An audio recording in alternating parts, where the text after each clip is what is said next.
What's up, Baldies? Great to see you. Quick heads up, hitting like and dropping a comment if you dig the content really helps the video and channel. Much appreciated. And now, let's jump into it. Within the pixelated confines of a popular RPG, a climactic confrontation was underway. A player character, celebrated within the game's lore as the legendary Otherworld's hero, found himself facing Arachne, a formidable mid-boss. She was more than just another obstacle. She was one of the Demon King's Elite Four, a creature of immense power and terrifying reputation. Her digital voice echoed with chilling intent as she declared her ambition. She wouldn't allow the Demon King to claim the hero. No, Arachne had darker plans. She envisioned him as her personal puppet, a trophy twisted to her malevolent will. For the player controlling the hero, however, this encounter was merely a potential time sink. In the high-stakes world of speedrunning, defeating every boss wasn't necessary. Efficiency was paramount. Recognizing this, the player decided to bypass the fight entirely, employing a well-known exploit, a bug in the game's code, to circumvent the challenge and continue his rapid progression. Just a few hours earlier, the digital battlefield gave way to the fluorescent glow of a real-world stage in Tokyo. The RTA summit buzzed with anticipation. The player, whose real name was Shichiku Ta, had just achieved the unthinkable. Navigating the final, notoriously difficult glitch of the game, Another Verse, he delivered the killing blow to the final boss. The timer froze. 25 minutes and 56 seconds. A gasp rippled through the crowd, followed by an eruption of cheers and applause. Shichiku Ta was crowned the new Another Verse world record holder for the real-time attack competition. RTA, or real-time attack, represented the pinnacle of gaming skill and optimization, a relentless race against the clock, from the game's opening moments to its final credits. It wasn't just about flawless execution. RTA often embraced, even demanded, the exploitation of the game's unintended mechanics. Techniques like running on invisible ledges, clipping through solid walls, soft resetting to skip cutscenes, or manipulating menu overlays to maintain momentum were all part of the speedrunner's toolkit. These methods, clever exploitations of software bugs, were the keys to shaving precious seconds off the clock. On stage, the host struggled to contain his astonishment. He reminded the audience that the average playtime for Another Verse exceeded 100 hours. The idea of clearing it in under 26 minutes seemed utterly preposterous until that very moment. Turning to the newly crowned champion, the host inquired about Shichiku's plans for celebration, perhaps a well-deserved reward upon returning home. Shichiku's response, however, was distinctly lacking in triumphant fanfare. He mumbled something about weekend work assigned by his boss, a stark reminder of his mundane reality outside the game. Amidst the flurry of online comments praising his incredible run, one particular critique stung Shichiku more than any other. He had failed the final glitch during the recorded run. Later, back in the solitude of his own room, Shichiku replayed the game, the familiar digital world spread across his monitor. He reflected on the final glitch, a maneuver he had practiced literally thousands of times. Despite this dedication, its success rate remained stubbornly low, hovering around a frustrating 30%. As he navigated the familiar opening sequences, a wave of profound weariness washed over him. His eyelids grew heavy, the controller slipped from his grasp, and he succumbed to sleep, the game world fading from his screen. Consciousness returned abruptly, not in his room, but in a place utterly alien. Shichiku found himself standing in what appeared to be a grand hall, bathed in an ethereal light. Murmurs surrounded him, voices thick with reverence and relief. They spoke of a successful summoning, showering thanks upon a figure they addressed as the Sky Goddess. Disoriented, Shichiku tried to make sense of his surroundings. Where was he? Before he could formulate a coherent thought, a woman adorned in regal attire stepped forward. Her bearing was noble, her expression earnest. She introduced herself as Ada, the princess of this kingdom, and revered as the saintess of salvation. With a voice laced with urgency, she explained his sudden arrival. He had been brought here through the great summoning from beyond, a ritual performed only once every century. The world, she pleaded, was teetering on the brink, threatened by the malevolent demon lord and his terrifying quartet of elite demons. Ada implored him to lend them his strength, to become their champion. As the princess spoke, a jolt of recognition shot through Shichiku. Her words, the specific phrasing, the plea for help, it was identical, verbatim, to the opening cutscene of Another Verse. The realization settled heavily. He must be dreaming. Exhausted from his intense gaming session, his mind had simply fabricated this elaborate scenario based on the game he knew so intimately. Yet, something felt off. He recalled always playing Another Verse in the third-person perspective. First-person view invariably triggered motion sickness, a setting he meticulously avoided. Could he have accidentally changed the POV setting in his sleep-addled state? More disturbingly, his limbs responded to his thoughts with perfect unnerving fidelity, moving with the weight and sensation of reality, not the detached input of a controller. A peculiar thought surfaced. If this truly was a dream, a hyper-realistic immersion into Another Verse, then why not speedrun it? Just as Princess Ada was about to present him with the Holy Sword, the legendary weapon destined for the hero, Shichiku acted. In a sudden burst of movement, he dashed past her, heading straight for the palace wall. "Stop him!" Ada cried out to her guards, her voice filled with confusion and alarm. But her command was futile. To the utter shock of everyone present, Shichiku didn't collide with the stone. He simply phased through it, disappearing from sight. Outside the palace walls, Shichiku kept running, adrenaline surging through him. He mentally ticked off the first step of the standard another verse speedrun: ignore the holy sword entirely and escape the castle using the wall-clipping glitch. The sword, despite its legendary status, was unnecessary for a fast clear. More importantly, skipping it allowed him to bypass the lengthy tutorial sequence explaining its use, a crucial time save. Back inside the palace, Princess Ada made a swift decision.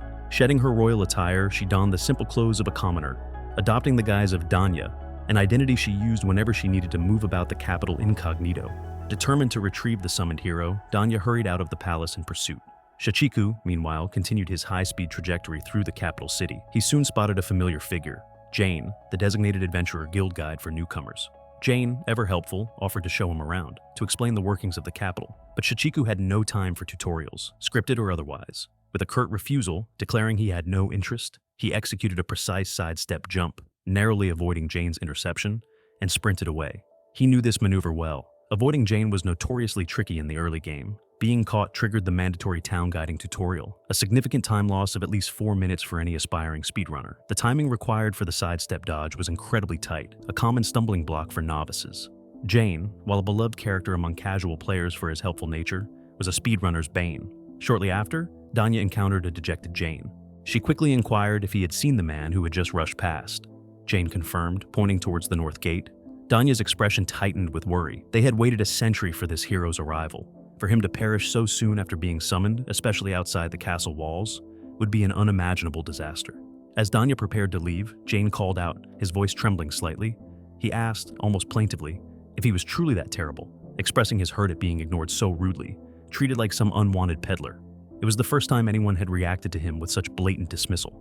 Danya offered a quick, sympathetic apology before hurrying off in the direction Shichiku had taken. She finally caught up to him at the edge of the ominous forest of the dead. Concealing herself behind a thicket of bushes, she watched in stunned disbelief as Shichiku proceeded to strip down to his undergarments. He then picked up a rough-looking wooden stick and, inexplicably, charged headlong into a shambling horde of undead creatures.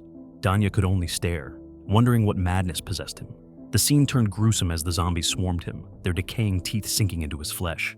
Yet, Shichiku seemed utterly unfazed by the bites. With methodical swings of his stick, he knocked the undead away, one by one. He muttered something about intentional damage, declaring his intent to traverse the rest of the section without taking further harm. Then, he started running again, deeper into the forest. Unable to stand by any longer, Danya emerged from her hiding place, calling for him to wait. Thinking quickly, she claimed to be a messenger sent by Princess Ada, reminding him he'd forgotten the holy sword. More urgently, she pointed out his bleeding wounds, warning him that he needed immediate healing or he would surely succumb. She offered to cast a restorative spell, but he just sprinted off even faster, yelling back that he could still make it in time. Shichiku knew the game's mechanics intimately. The speedrun route utilized easy mode, which featured a peculiar balancing adjustment in the early game. The lower the player's health upon entering the Forest of the Dead, the weaker the subsequent enemies, including bosses, would become. Therefore, taking maximum damage before seriously progressing through the area was a core strategy. This was why he'd stripped down.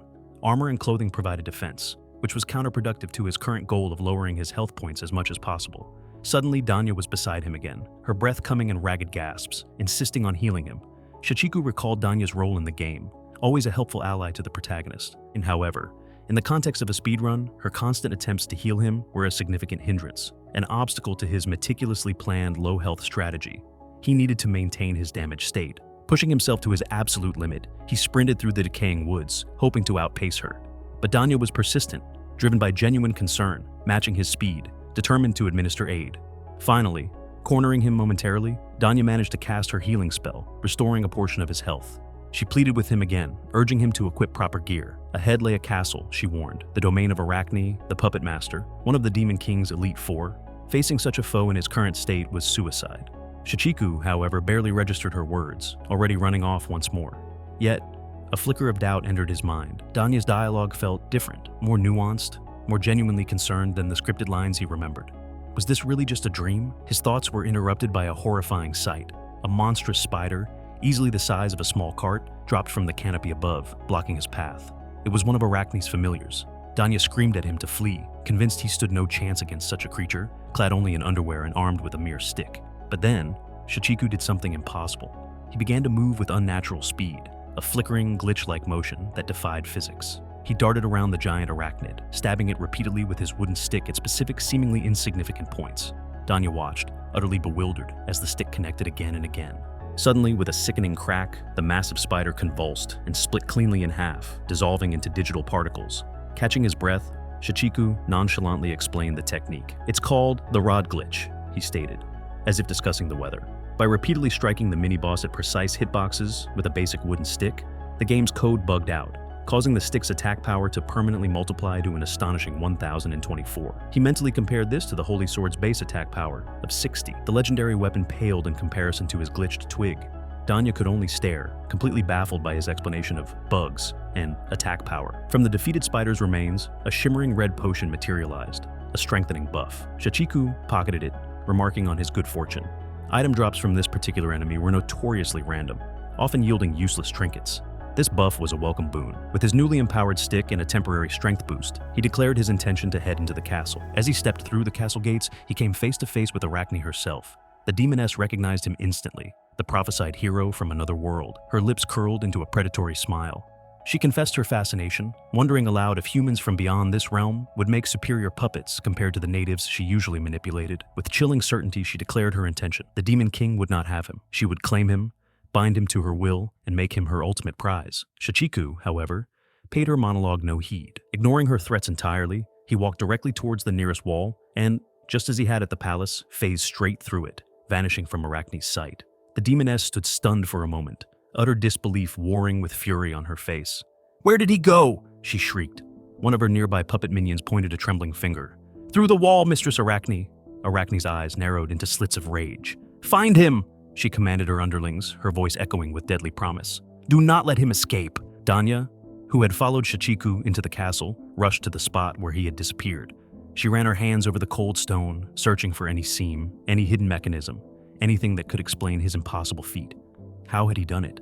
As she pressed against the wall, a strange sensation overcame her, a dizzying disorientation, and suddenly, she too passed through the solid surface, emerging on the other side, blinking in surprise. Shichiku was already some distance ahead, running again. He exulted inwardly. With the strongest stick now in his possession, thanks to the rod glitch, he could completely ignore the remaining 3 members of the Elite Four. His path was clear, straight to the final boss, the Demon King himself. He knew the next step in the sequence break. Behind this particular wall lay another glitch, a crazy warp bug, as the speedrunning community called it. By jumping off the cliff edge just ahead at a very specific point, he could trigger a warp that would transport him directly to the deepest level of the final dungeon, right before the Demon King's chamber. Normally, the game had fall detection zones programmed to prevent such shortcuts, causing instant death. But dedicated runners had discovered one tiny, pixel-perfect spot where this detection failed. Just as he reached the precipice, Danya caught up, breathless and exasperated. "What exactly are you planning?" she demanded, her voice tight with frustration. "You've been messing around, ignoring everything since the moment you arrived. You're supposed to be the Otherworld hero. Your destiny is to defeat the Demon King and save our world. If you truly hold that title, then act like it. Save us properly." Shichiku turned to her, his expression surprisingly calm despite the urgency of his actions. He tried to explain his logic in terms she might understand, relating it back to the rules of his perceived game. To achieve the fastest clear time, he elaborated, fighting the mid-bosses like Arachne was unnecessary, a time loss. By skipping them, he could reach and defeat the Demon King much faster, fulfilling the core objective according to the speedrun's parameters. Reaching the precise jumping point, Shichiku paused only for a second. Danya stood beside him, her expression a mixture of confusion, desperation, and a reluctant burgeoning trust. Without further hesitation, they both leaped off the cliff edge into the abyss below. As they plummeted through the unnatural, glitch-induced void, Shichiku quickly consumed the strengthening buff potion he'd acquired earlier. He reflected on the run so far. Everything had gone remarkably smoothly. He'd successfully skipped Jane's lengthy town tour, acquired the game-breakingly powerful rod, and even navigated the initial areas with unexpected efficiency. Despite his initial aversion to the first-person perspective this dream had forced upon him, he even felt a small surge of pride at having acted cool, executing glitches and explaining game mechanics in front of Danya, an NPC he genuinely admired. But then, Danya's earlier words echoed in his mind. "You've been messing around." That specific line, that tone of genuine frustration, wasn't part of her programmed dialogue in another verse. The realization struck him with the force of a physical blow. The discrepancies were mounting. Danya's unexpected persistence, her unscripted reactions, the sheer physical reality of his surroundings. Could this be more than just a dream? He pushed the unsettling thought aside, For now, the goal was clear: beat the game, break his own record. Even if it was just a dream, setting a new personal best felt important. His internal timer read 15 minutes and 30 seconds precisely as they materialized in the final chamber. Before them stood the Demon King, Apocalypse, a being of immense power and dreadful visage. As the colossal entity began its introductory monologue, Shichiku wasted no time. Exploiting another bug to skip the dialogue entirely, he launched his attack immediately. He knew this first phase well. There were no known major glitches here, just pure execution. Dodge the 3 lashing tentacles, land 3 solid hits with the buffed, glitched stick. It sounded simple, but the stakes were incredibly high. The last boss hit like a truck. A speedrunner like him, who had prioritized maximum attack power at the absolute expense of health and defense, would be obliterated by a single mistake. One hit meant instant death. Watching from a safe distance, Danya could scarcely believe her eyes. Mere minutes ago, this hero had been running around in his underwear, getting bitten by zombies.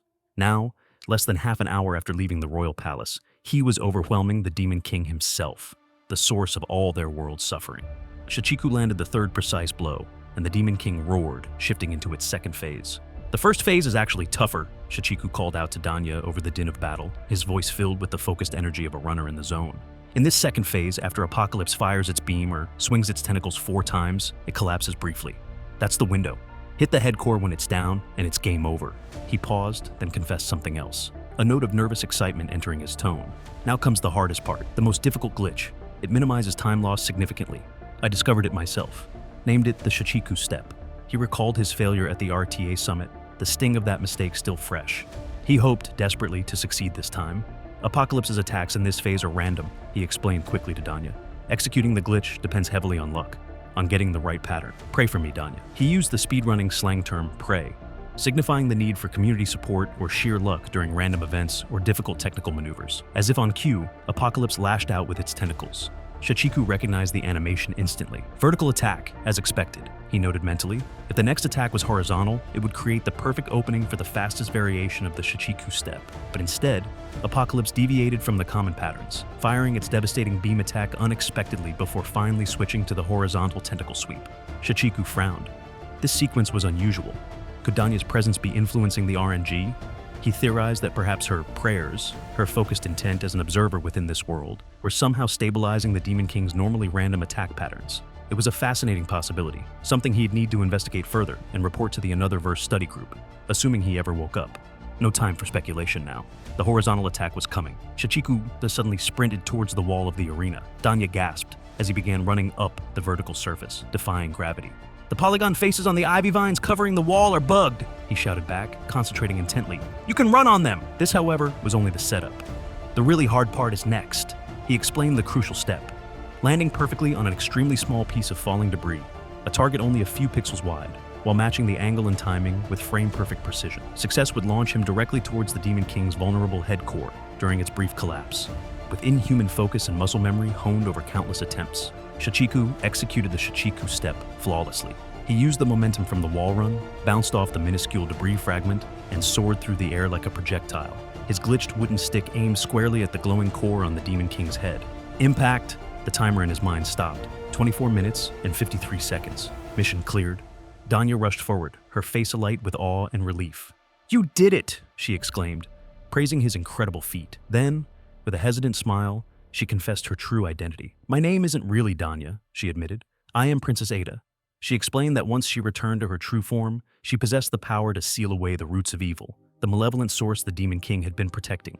This act would finally bring lasting, eternal peace to their world. Shichiku felt a surge of triumph. A 24-minute clear. It was undoubtedly the fastest run ever recorded, shattering his previous record. He even mused that with the new Danya glitch he'd potentially discovered, her apparent influence on the boss's RNG, he might be able to push the time even lower on future attempts. He waited for the familiar ending cutscene to begin, the triumphant music, the fade to black, but nothing happened. The Demon King's chamber remained static, the air thick with an unsettling silence. Ada's voice, now filled with growing panic, broke the stillness. I can't transform back," she stammered, her hands glowing faintly but failing to initiate the change. "I have lost the ability to return to my normal self." Shichiku's blood ran cold. He knew the game's triggers intimately. If Ada couldn't revert to her princess form, the ending sequence wouldn't initiate. The game required Princess Ada to perform the sealing ritual for the clear condition to be met. Why wasn't the game ending? He had defeated the final boss. The terrible, inescapable truth crashed down upon him. This wasn't a dream. He wasn't playing a game. He was trapped, truly trapped, inside the world of another verse. Sometime later, Shichiku and Ada, still disguised as Danya, found themselves back in the capital city of Fala. The immediate crisis of the Demon King was over, but a new, more personal one had begun. Their first stop was a tailor's shop. The tailor greeted Danya warmly, inquiring about the type of skirt she desired. As Danya clarified the purchase wasn't for herself, Shichiku abruptly materialized through the shop wall, offering a casual hello. The tailor nearly jumped out of his skin. Later, seated in a bustling restaurant, Shichiku, now clad in practical adventurer's gear, acquired from the tailor, gear that, incidentally, boosted his defense stats, listened as Danya cautioned him. "You need to avoid doing anything flashy or strange in the capital," she warned, her tone serious. Shichiku protested, claiming he was just acting normally. Danya shot him an exasperated look, accusing him of lying. With a snap of her fingers, she conjured a subtle sound-dampening field around their table. "No one can hear us now," she assured him. Shichiku took a breath and began explaining his bizarre entrance at the tailor's. Apparently, due to the clear data associated with the bugs he'd used to defeat the Demon King, certain standard interactions were now impossible for him. He physically couldn't open or pass through some doors anymore. Entering through walls, he argued, was simply a practical, albeit inconvenient, solution. Ada vehemently disagreed, insisting that phasing through walls was a major problem, dismissing his talk of glitches and clear data as utter nonsense. Shichiku had already tried to explain the fundamental truth of their situation, that her world was, from his perspective, a game called Another Verse, and he possessed intimate knowledge of its rules, characters, and events. He knew, based on game lore, that revealing this meta-knowledge wouldn't inherently harm either of them, but he remained uncertain if Ada truly grasped the implications. Ada admitted that his claims were incredibly difficult to believe, yet she couldn't deny the impossible feats she had witnessed with her own eyes, the wall phasing, the impossible speed, defeating the Demon King with a stick. Shichiku tried to draw a parallel, suggesting glitches were perhaps like a form of magic. Ada countered thoughtfully. Magic, she explained, consumed mana, involved blessings from spirits, adhered to certain established principles within their world. His abilities seemed to operate entirely outside that logic, consuming no discernible power, leaving no spiritual trace. It felt like an external force, something alien to their reality. She then voiced a chilling hypothesis. Perhaps the reason she couldn't transform back into her true self was because he had used these glitches to defeat the Demon King. Her words struck Shichiku. He confessed that he genuinely had believed it was all a dream. He had heard rumors within the speedrunning community that using glitches to beat the final boss could potentially bug the ending sequence. However, in his thousands of speedruns employing the exact same glitches, he had never encountered a bug that prevented Ada from transforming back. The door entry bug was an expected minor consequence of his route, but the Ada lock was completely unprecedented. This inconsistency only deepened his growing fear that his actions weren't the cause of her current predicament. Ada processed this grimly. If his explanation was accurate, it meant not only was she trapped in her Danya form, but the method to undo this unforeseen consequence was likely beyond even his extensive knowledge of the game's exploits. A heavy silence fell between them. Then, Shichiku offered a sliver of hope. "I have one idea," he said slowly. "We need to achieve the game's true ending." He explained the concept. While defeating just the Demon King triggered the normal ending, which was currently bugged, fulfilling specific, more complex conditions, including defeating all 4 members of the Elite Four, unlocked the true ending. His theory, based on his understanding of the game's programming, was that triggering the true ending sequence would initiate a second loop data reset, effectively resetting all game variables to their default state. This, he hoped, would clear the lingering effects of the glitches he'd used, allowing Ada to transform back normally. Ada looked utterly bewildered, his explanation filled with jargon, like loop data and variables, making her head spin. Shichiku simplified. Basically, if we beat the game the right way, getting the true ending, it should erase the bugs, and you can become Princess Ada again. He paused, a shadow of uncertainty crossing his face. "The question is, even if you transform back, will I be able to return to my world?" Ada assured him she could.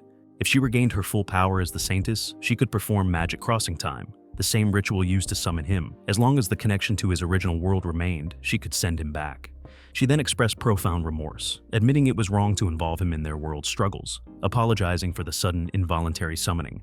Shichiku quickly waved off her apology. "Don't feel sorry," he insisted.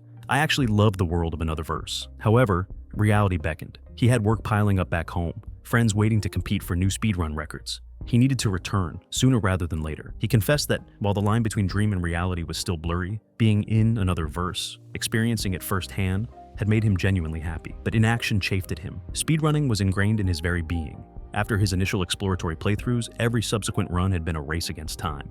Even now, sitting in the restaurant, he felt an invisible timer ticking relentlessly in the back of his mind. Having finished their meal and formulated a tentative plan, the duo decided to head to the Adventurers Guild, Addis's Shield, to gather information about recent events and potential leads on the remaining Elite Four. Ada cautioned Shichiku, reminding him not to boast about defeating the Demon King. She pointed towards the sky, indicating a faint tree root-like structure shimmering in the distance. That, she explained, is the root of evil, the source the Demon King was protecting. All monsters, she elaborated, stemmed from this source, physical manifestations of its malevolence. Even with the Demon King gone, as long as the root remained unsealed, a task only Princess Ada in her true form could accomplish. The threat of monsters persisted. True peace was still out of reach, and they couldn't afford to let people become complacent. Shichiku asked if he could quickly visit the item shop.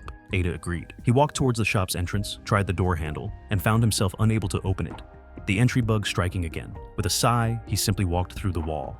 Ada immediately yelled at him to stop, her frustration flaring anew. As they continued towards the guild, Shichiku reflected further. Danya, as he still mostly thought of her, was remarkably intelligent. Even when he lapsed into technical jargon or meta-commentary about the game, she seemed to grasp the essence of his meaning. Her dialogue felt far too flexible and responsive for a standard NPC. His plan to aim for the true ending was predicated on the assumption that this world operated exactly like the game code he knew. But what if it didn't? What if his glitches had introduced unforeseen variables?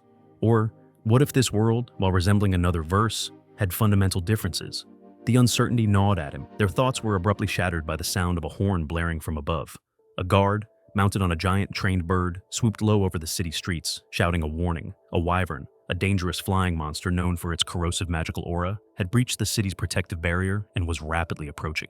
Panic erupted as the guard urged everyone to run for cover. Moments later, the dragon-like wyvern descended upon the main thoroughfare, unleashing chaos and destruction.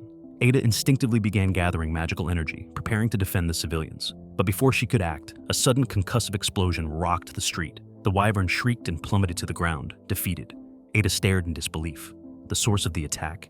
Shichiku, standing calmly amidst the settling dust, holding a simple slingshot and the remnants of a pair of common firecrackers. He had taken down the formidable beast in mere seconds. He explained his easy victory, mentioning that the slingshot was a recent purchase from the item shop. He recalled this specific wyvern attack as a fixed event in the game, triggered consistently upon the player's second entry into the capital after completing certain early challenges. Having run normal challenge routes before dedicating himself to speedrunning, he was familiar with both scripted and random events. He started detailing the rapid vibration movements, another glitch technique he'd used to amplify the firecracker's impact and defeat the monster in a single, overwhelming blow. Ada cut him off, scolding him fiercely for using such blatant, reality-bending glitches in broad daylight, right in the middle of the capital. Shichiku defended his actions, arguing it was the most efficient way to neutralize the threat and prevent potential casualties. His logic, however, failed to appease the growing crowd of onlookers. Bystanders, having witnessed his unnatural vibrating movements and the instantaneous defeat of the wyvern, began murmuring nervously amongst themselves. Whispers of unnatural, demon, and sorcery spread through the crowd. Their suspicion intensified when the tailor from earlier pushed his way forward, pointing an accusing finger at Shichiku. "That's him!" the tailor exclaimed. "That's the man who walked through my shop wall earlier." Confused murmurs turned into alarmed questions. The tailor elaborated, recounting how Shichiku had appeared out of nowhere, clad only in underwear, and calmly paid for a new set of clothes. The pieces clicked together in the villagers' minds, forming a sinister picture. Accusations flew. He had to be a demon. Perhaps the wyvern attack was his own doing. A diversion? No normal human moved like that, they insisted. Danya tried to intervene, urging calm, but the crowd was bordering on hysteria. Panic gripped her. Shichiku's reckless use of glitches had made him a target. Just as the situation threatened to escalate, an elderly woman stepped forward, her voice surprisingly firm. "Stop this paranoia," she commanded. "Have you all forgotten so quickly? The announcement from the castle? Princess Ada summoned a hero from another world just days ago. A hero with strength beyond human understanding." Her gaze fell upon Shichiku. Looking at him now, perhaps he is that otherworld hero. Seizing the opportunity, Shichiku stepped forward, affirming the old woman's words. But the crowd remained skeptical, convinced he was a demon merely pretending, trying to deceive them. "Don't be fooled, old woman," someone shouted. The elderly woman bristled, her eyes flashing with conviction. "He is definitely not a demon," she retorted sharply. "I know a demon when I see one. This young man lacks the cruel aura they possess." Her voice softened, taking on a haunted quality. She recounted a horrific tragedy from her youth, her hometown overrun by demons, her younger sister brutally killed by a monster before her very eyes, her own face scarred by fire during the attack. The trauma, she explained, shivering at the memory, had awakened a latent skill within her. the ability to distinguish demons from humans, an unerring sense for their malevolent presence. "And I tell you now," she declared, her voice ringing with certainty, "this young man is no demon." She turned to Shichiku, her expression softening from defiance to one of profound hope. Unlike the fearful villagers, she saw not a threat, but a savior. Taking his hand, her grip surprisingly strong, she spoke words that resonated deeply, echoing the game's scenario almost perfectly. "I have been waiting for you," she whispered. "I don't want to be afraid anymore. Please, give us a world without monsters." Shichiku recognized the narrative beat. The old woman's village, he knew from the game's lore, had been destroyed 50 years prior by Arachne, the very Elite Four member he had bypassed earlier. The attack had been described as a horrific massacre, and the village remained under Arachne's control. Her story, while familiar from countless playthroughs, felt intensely real, heart-wrenching in a way pixels on a screen could never convey. He found himself speechless, the weight of her plea far heavier than any in-game objective. Ada, observing the scene, added softly, "There are many on this continent with similar stories. As long as the root of evil remains unsealed, their numbers will only grow." Her words were a clear, if indirect reminder of his supposed destiny, his duty to defeat the true source of their suffering. Yet, she felt a pang of inadequacy. She herself was currently powerless to fulfill her own role as the Saintess of Salvation, unable even to transform when it mattered most. Shichiku, sensing her self-doubt, offered unexpected reassurance. "Don't feel useless, Danya," he said earnestly. "You're still saving me." He clarified he wasn't just talking about game mechanics. He recalled moments from his playthroughs. Navigating dark, frightening dungeons felt less daunting knowing Danya's character was always programmed to be following close behind. Her virtual presence had offered a strange comfort. "Even now," he admitted, "I'm able to stay calm because you're here beside me." He then, perhaps tactlessly, declared himself a huge fan of Danya, mentioning her consistent first-place ranking in the game's fan popularity polls, far surpassing Princess Ada herself, who languished in 8th place. Therefore, he concluded, she had no reason to feel inferior to her princess counterpart. Ada stared at him, momentarily stunned by the revelation of her own popularity ranking versus her alter egos. 8th place? How was that possible? Shichiku continued, attempting to solidify his earlier theory. His ability to use glitches consistently, just like in the game, strongly suggested that this world operated on the same underlying program as another verse. He reiterated his plan. They would aim for the true ending. He promised Ada she would definitely regain her true form once they succeeded. They needed to save the world properly this time. He offered a fist bump, a gesture of solidarity. Ada returned it, though a lingering question remained. She asked why he insisted on calling her Danya. He simply shrugged, explaining it was a conversational habit common among otakus like himself. Meanwhile, at the Adventurers Guild headquarters, Ada's shield. Tensions were high. Jean, the guild member Shichiku had previously dodged, was receiving a report about the Wyvern incident. The details were baffling. A magical erosion level 4 Wyvern defeated, yet 0 human casualties and minimal property damage reported. Jean reacted with frustration, aggressively questioning the messenger, accusing him of slacking on the investigation. His outburst was interrupted by the arrival of Nia, the guildmaster, demanding to know the cause of the commotion. It was into this charged atmosphere that Shichiku and Ada, as Danya, walked. Jean spotted them immediately, his expression hardening. He stepped forward, blocking their path, a familiar, almost cliché line forming on his lips. "How bold of you to show your faces here," he began, clearly still irked about being ignored the previous day, especially after. Before Jean could finish his tirade, Shichiku offered a surprisingly humble apology. "I'm sorry about yesterday," he said sincerely. "You did nothing wrong. It was a final reflex." Jean blinked, utterly confused. "A final reflex?" Shichiku elaborated, explaining that simply seeing Jean's face triggered flashbacks of past mistakes, moments of failure during his runs. Jean grew even more bewildered, asking what possible past mistakes Shichiku could be referring to. Shichiku waved a dismissive hand, saying it was unrelated and Jean should just forget he mentioned it. Jean, however, misinterpreted Shichiku's cryptic words entirely. An internal monologue began. "Seeing my face makes him remember regrets, perhaps someone important to him. Assaulted by monsters right before his eyes. Maybe my face reminds him of his brother, a brother he blames himself for failing to protect due to his own inexperience." Overcome by this imagined tragic backstory, Jean's expression softened dramatically. Tears welled in his eyes. I may not know the details," he stammered emotionally, "but you can call me Big Bro if you need to." Ada watched the exchange, recognizing the profound misunderstanding, but deciding it wasn't her place to intervene. Shifting to the real reason for their visit, Ada inquired about the guildmaster, Nia. Jean informed them that Nia was currently out, likely at the royal castle seeking official permission to launch an operation against one of the Elite Four, especially now that the otherworld hero had arrived. It dawned on Shichiku that Jean was unaware he was the hero in question. Jean then asked if they intended to register with the guild. Shichiku confirmed, recognizing the necessity. Jean welcomed them formally to Addis's shield. They were directed to the main reception desk, manned by Mirren. She efficiently explained the registration process. Addis's Shield served as the central administrative body for all adventurer guilds within the kingdom. Their registration badges would grant them access to quests in any city. Completing quests increased their rank, unlocking more challenging and lucrative assignments. Mirin noted that while an entrance exam was usually required, they were exempt thanks to Danya's recommendation. A stroke of luck, Jean added, as their exam was notoriously difficult. He boasted about the guild's prestige, backed directly by Queen Ada, ensuring top-tier credibility. A registration badge from Addis's Shield essentially functioned as a free pass through any city's customs checkpoints. Shichiku listened patiently, though he already knew all this information. As a dedicated another-verse otaku, he had devoured the official guidebooks and online wikis. Jean continued extolling the guild's virtues, good quest rewards, a positive atmosphere, and the annual highlight, a personal visit from Queen Ada herself to encourage the members. He even hinted that some adventurers joined solely for the chance to see the queen. Danya interjected, mentioning that Addis's Shield functioned almost like the capital's official vigilante corps, making royal encouragement quite appropriate. Mirin shot Jane a teasing look, stating flatly that Queen Ada would never be a match for someone like him, advising him to abandon his hopeless crush, especially while she was trying to register new members. Shichiku observed the banner, noting how the interactions between these NPCs felt far more realistic and nuanced than their scripted counterparts in the game. Another verse was renowned for its elaborate NPC backstories and personalities, an attention to detail that fostered deep immersion. Even the optional subquests felt less like chores and more like opportunities to delve deeper into the world's lore. He felt a familiar tremor of excitement. The urge to speedrun was strong, but the sheer depth and fun of simply being in this world were undeniable.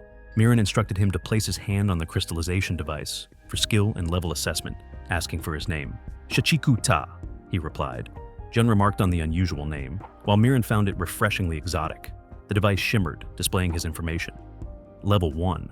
Ada asked pointedly if he had truly defeated the Demon King at level 1. Shichiku confirmed that the speedrun route made it possible. Ada sighed, a familiar irritation creeping into her voice at the mere mention of speedrunning. Shichiku mentally reviewed the history of another verse speedrunning, a practice the community called miraculous revolution. While seemingly a solitary pursuit, he considered it a team sport. Runners constantly competed for rankings, but also cooperatively shared discoveries, glitch techniques, and route optimizations. With around 500 active runners worldwide, including about 30 in Japan, the community thrived on shared knowledge. The any percent is category rules were simple. Beat the final boss as fast as possible. The challenge lay in the Demon King's immense health pool and devastating attacks. Finding the absolute minimum equipment and leveling required to survive and win became the central puzzle. Early runs, relying on proper leveling and the Holy Sword, clocked in around 8 hours. Then came the era of shortcuts, seeking powerful weapons early to brute force the ending, bringing times down to the 4-hour mark. Discoveries like the wall clip into Arachne's castle and the warp glitch to the final dungeon shaved off more time, but the 2-hour barrier seemed insurmountable. Then, 3 years after the game's release, a game-changing discovery was made: the Strange Rod, a seemingly innocuous wooden stick that could be glitched to achieve an attack power of 1024. This broken weapon revolutionized the run. Leveraging the power of the glitched rod and the collective knowledge of the community, runners could now defeat the Demon King in under 26 minutes, even at level 1. The trade-off was extreme difficulty. Without leveling up defenses, any hit from the final boss meant instant death. Ada admitted she understood practically none of his technical explanation, a sentiment likely shared by anyone unfamiliar with the intricacies of speedrunning. Their conversation was interrupted by the arrival of the guildmaster, Nia, also known as Kira. Shichiku recognized her immediately. She was the strongest warrior in the kingdom according to game lore, but someone speedrunners rarely interacted with, making this a novel encounter. He noted her character design, which had always struck him as provocatively designed even on screen. Seeing her in person, however, felt more perplexing than titillating.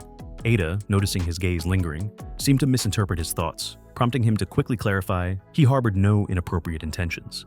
Ada then explained her relationship with Kira. They were best friends, and Kira was one of the very few people aware of Ada's dual identity as Danya. Kira entered the room, her expression stormy. Mirin whispered that she seemed to be in a terrible mood, and John speculated that her recent visit to the castle might be the cause. Kira's sharp gaze landed on Shichiku. "And who is this? With Danya?" she demanded, her voice curt. Shichiku introduced himself, adding his newly acquired titles, guild member and otherworld hero. The recognition finally clicked for Jean and Mirin, explaining his bafflingly low level. Kira scoffed, appraising his level 1 status with open disdain. "So, you're the coward from another world," she sneered. "I heard the story at the castle. Summoned hero loses his nerve, abandons the mission, runs away without even taking the Holy Sword." Ada quickly stepped forward, protesting that Kira had it all wrong. But Kira cut her off, telling Danya not to defend him. The guild has no need for level 1 weaklings nor cowards, she declared, her hand moving towards the practice swords nearby. Let's have a duel. Prove you're this so-called hero. Miran and John exchanged panicked glances, sensing the dangerous escalation. They tried to intervene, but Kira waved them off. Relax, she said dismissively, picking up a wooden practice sword. I'll go easy on him. Jen pleaded with her, but Kira was adamant, even mocking the simple wooden stick Shichiku carried. Shichiku, however, felt his pride prickle. I wouldn't be a man if I backed down now, he stated firmly, despite Ada's worried protests. She knew the immense power hidden within his glitched stick. 1024 attack power. Using it against a human, even in a spar, could be disastrous. Ada begged him not to harm Kira, emphasizing their close friendship. Shichiku offered a reassuring nod, promising to resolve the situation instantly. As the duel was about to commence, Ada burst into tears, fearing for her friend. Kira smirked.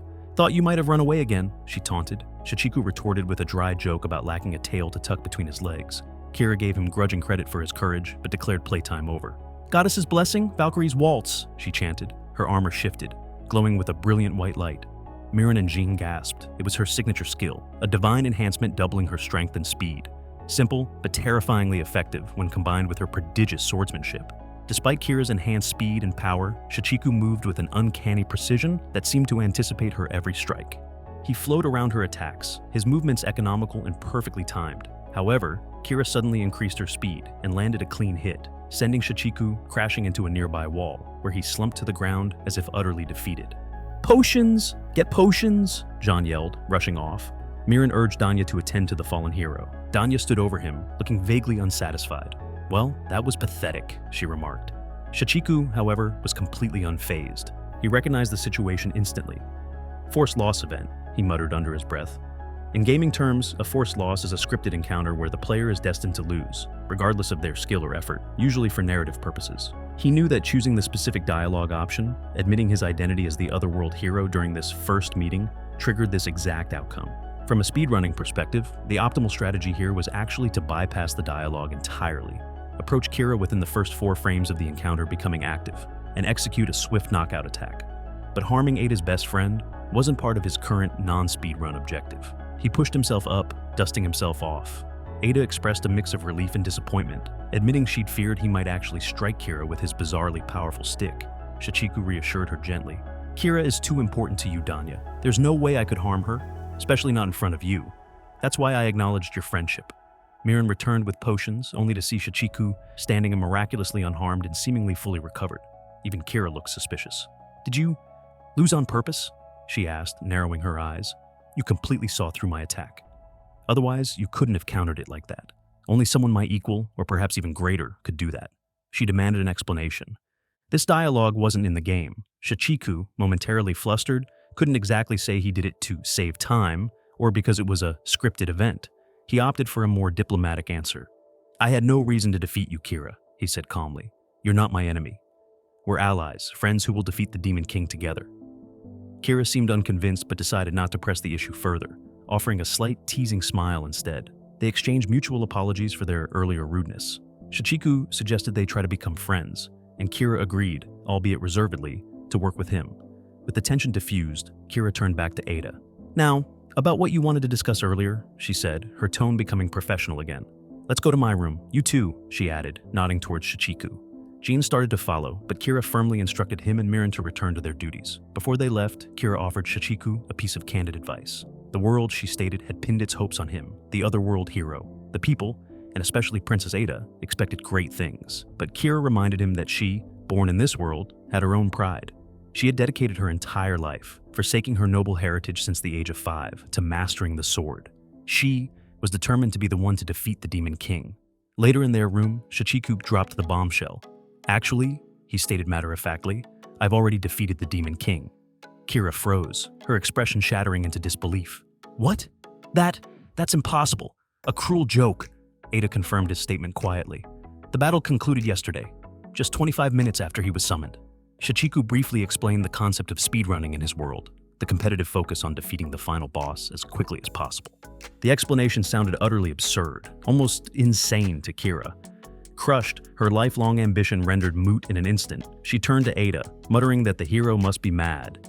Yet, she knew Ada wouldn't lie about something so monumental. The Demon King's defeat suddenly cast recent events in a new alarming light. Ada asked what incidents Kira was referring to, Kira explained that shortly after the hero summoning ritual, a distinct roar had emanated from Arachne's castle to the north. Reports from the Red Lion Reconnaissance Group confirmed sightings of Arachne's spider familiars near the capital, seemingly searching for something or someone. Kira described Arachne's horrific reputation: a cruel, manipulative sadist who had terrorized the region for 50 years, killing for pleasure and turning her victims into grotesque puppets animated by her dark magic. Even more disturbingly, those under her control often involuntarily awakened latent given skills, special abilities bestowed by the goddess upon humans, typically unlocked through intense training or extreme situations. Arachne specifically targeted young, beautiful girls, hoping to trigger exceptional skills she could exploit, creating uniquely powerful puppets. Shichiku immediately thought of the old woman in the capital, the one who could distinguish demons. She must have been one of Arachne's victims 50 years ago, fortunate to escape puppetry but forever scarred by the ordeal. The reality of this world, beyond the sanitized game interface, was horrifying. Outside the relative safety of the capital, cruel demons ruled, and humans were mere prey. The Elite Four wielded immense power, bound only by their loyalty to the even stronger Demon King. But, Kira mused, her brow furrowed, if the Demon King is already gone, what happens now? The power vacuum was dangerous. Arachne's stronghold was perilously close to the capital's suburbs. Knowing her impulsive, short-tempered nature compared to the other Elite Four, Kira feared an imminent attack. They had dispatched spies, but Arachne could strike before any meaningful intelligence returned, possibly as soon as the next day. Delay was not an option. The royal army needed to be deployed immediately, but convincing the cautious elder sages would take time they didn't have. Eagerly, Shichiku interjected. Then we should strike first, before Arachne comes to us. Let's confront her right now. He began vibrating slightly, an unconscious tremor of excitement. Kira stared at him, bewildered by his sudden enthusiasm for facing such a terrifying foe. Ada, however, recognized the signs. He's shaking because he wants to speedrun, she explained tiredly. Shichiku launched into another explanation, mentioning his world record in the true ending speedrun category, boasting that he'd never once had to reset a run due to failing the Arachne fight, consistently achieving split times under 15 minutes. Ada prompted him for a simpler version. Okay, simply put, he clarified, if we speedrun the confrontation, we can defeat Arachne in just 15 minutes. The claim sounded utterly unbelievable to Kira. Shichiku acknowledged that given the real-world stakes, they needed to prioritize safety over pure speed this time, but insisted it was still feasible with her support. The plan, as usual, sounded incomprehensible, relying on methods Kira couldn't fathom. Ada turned to her best friend, her expression pleading. Please, Kira, just trust him. Against her every instinct, swayed by Ada's faith in the undeniable, albeit bizarre, power Shichiku possessed, Kira reluctantly agreed. All right, she sighed. Let's do this. Excellent, Shichiku declared. First, we need proper preparation. I'm heading to the tailor and the item shop. And with that, he skipped gleefully out of the guild, humming a cheerful tune, seemingly oblivious to the horrific nature of the enemy they were about to face. Kira and Ada exchanged looks of utter bemusement. Later, under the cloak of darkness, the trio found themselves in the gloomy, Skua abandoned mines. Shichiku wasn't breaking rocks, the usual method for mining. Instead, he was meticulously digging through piles of debris, his target, shining scale ore. Finally, his shovel struck something with a distinct metallic ring. He unearthed a lustrous ore fragment. Okay, found one, he announced triumphantly. We're clear to start the race tomorrow, Ada muttered under her breath about the sheer number of rocks she'd pointlessly smashed earlier, unaware of this alternative method. Shichiku, oblivious, commented on how finding these ores used to be much easier before a particular game update, further confusing his companions. Kira, ever practical, pointed out that shining scale ores, while fetching a decent price for decorative purposes, were hardly valuable for crafting weapons or armor. Her comment was interrupted by a low growl. An orthrus, a vicious two-headed wolf, emerged from the shadowy tunnels, saliva dripping from its twin maws. Kira instinctively drew her sword, preparing for battle. To her surprise, Shichiku stepped forward, swung his simple wooden stick in a precise arc, and the monstrous wolf collapsed, defeated in a single blow. He then casually remarked that the monster encounter rate seemed unusually high at night. Kira stared, momentarily stunned by the effortless display of power. Defeating an orthrus, a notoriously tough creature, with one swing of a stick? She reluctantly conceded that this must be the fabled power of the otherworld hero. Shichiku suggested they head back to the guild immediately. Kira reminded him he'd forgotten to collect the magic stone from the defeated orthrus.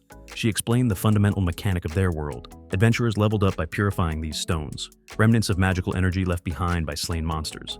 Ada added that he hadn't collected stones from any of the monsters he'd defeated so far.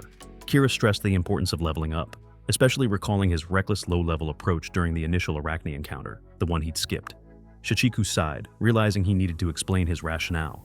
Collecting magic stones, while necessary for normal progression, involved a time-consuming cutscene. Acquiring the stone takes 32 seconds, he stated precisely. Even if you skip the animation, the memory loading still costs about 10 seconds. In speedrunning, where every fraction of a second mattered, such delays were unacceptable. Therefore, he habitually ignored them. Since they weren't currently on a timed run, however, he shrugged and retrieved the magic stone from the Orthrus corpse. To Ada and Kira, the act seemed perfectly normal. Shichiku, however, was already mentally calculating the time loss. Ada then asked about the wyvern he had defeated earlier. He admitted he could have collected its stone, but skipping them had become ingrained habit. As usual, his explanation left Ada and Kira more confused than enlightened. Kira did observe, however, a subtle shift in Ada's demeanor, noting that her friend's voice held a trace of amusement, reminiscent of their childhood. Ada quickly brushed it off, suggesting they focus on preparing for the Arachne subjugation. Back at the Adventurers Guild, Shichiku presented the Orthrus magic stone for purification. The guild members handling the process congratulated him, impressed that a level 1 adventurer could defeat such a creature. They placed the stone in the purifier, a device filled with swirling crystallization solvent.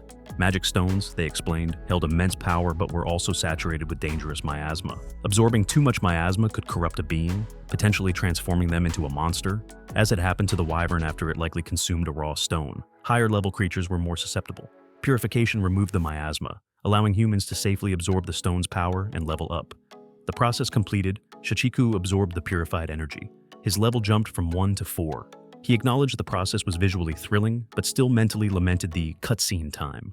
Kira decided it was time to ascertain Shichiku's given skill, if she was going to rely on him in a dangerous mission against Arachne. Knowing his innate abilities was crucial, especially given his persistently low level. Legend foretold that the Otherworld hero would possess a unique, powerful skill destined to aid in defeating the Demon King.